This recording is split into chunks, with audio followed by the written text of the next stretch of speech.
एक समय की बात है। 5 मेंढक एक साथ किसी जंगल से जा रहे थे। चलते चलते उन मेंढकों में से 3 मेंढक एक बड़े से गड्ढे में गिर जाते हैं। 5 में से 3 मेंढक गड्ढे में गिर गए तो ऊपर 2 बचे। अब गड्ढे में गिरने के बाद वो तीनों मेंढक ऊपर चढ़ने की बहुत कोशिश करते हैं, लेकिन वो गड्ढा बहुत बड़ा था। उस गड्ढे से बाहर निकलना इतना आसान नहीं था। अब गड्ढे के ऊपर जो 2 मेंढक बचे हुए थे, वो गड्ढे के अंदर देखकर उन तीनों मेंढकों से कहते हैं कि अब तुम तीनों इस गड्ढे से कभी बाहर नहीं निकल सकते हो। ये बहुत बड़ा गड्ढा है, तो तुम्हारा कोशिश करना व्यर्थ है। ये सुनने के बाद उन तीनों मेंढकों में से एक मेंढक को लगता है कि ये सही बोल रहे हैं। ये गड्ढा बहुत बड़ा है और अब हम इसमें से कभी नहीं निकल सकते हैं। तो वो मेंढक थोड़ी कोशिश करने के बाद हार मान लेता है और उसी गड्ढे में एक जगह आराम से जाकर बैठ जाता है। अब बाकी जो 2 मेंढक थे वो अभी भी ऊपर चढ़ने की कोशिश कर रहे थे। अब उन दोनों को देखकर ऊपर वाले मेंढक फिर से उन्हें ये कहते हैं कि तुम जो कोशिश कर रहे हो वो बेकार है।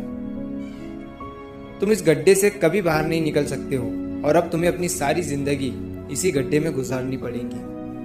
अब ये सुनने के बाद जो 2 मेंढक कोशिश कर रहे थे ऊपर चढ़ने की, उनमें से एक और मेंढक को ये लगता है कि ये सही बोल रहे हैं। अब हम इस गड्ढे से कभी बाहर नहीं निकल सकते हैं और वो भी हार मानकर बैठ जाता है।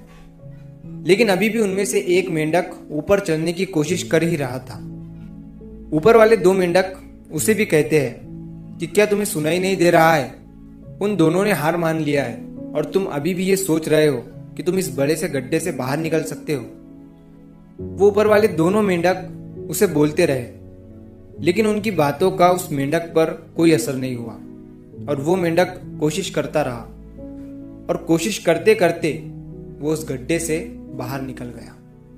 अब उसे वो सारे मेंढक देख रहे थे कि ये बाहर कैसे निकल गया। मैं आपको बताता हूँ कि वो मेंढक बाहर कैसे निकला। वो मेंढक इस बड़े गड्ढे से इसीलिए बाहर निकला क्योंकि वो मेंढक बहरा था, उसे कुछ सुनाई नहीं देता था।